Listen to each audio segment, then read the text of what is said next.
ከሰዎች ሁሉ ጠላት የሩቅ ሰው አይደለም። ስኬትህን ማየት የማይፈልግ የቅርብ ሰው ነው።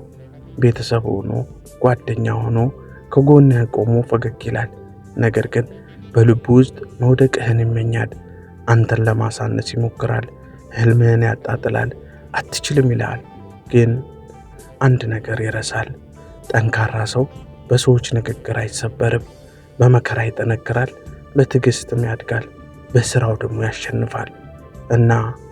እናም አንድ ቀን ያ የሚያሾፍብህ ሰው ስኬትህን እያየ ዝም ይላል። ምክንያቱም የጠንካራ ሰው ትልቁ በቀል ጠላቶቹን መጥላት ሳይሆን ከነሱ ግምት በላይ መሆን ነው። ኤመናኝ ቅን ሰው ቲዩብ።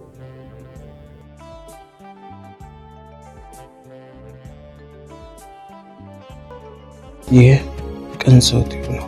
አስተማሪ ቪዲዮዎችን ብቻ የምታገኙበት ቻናል።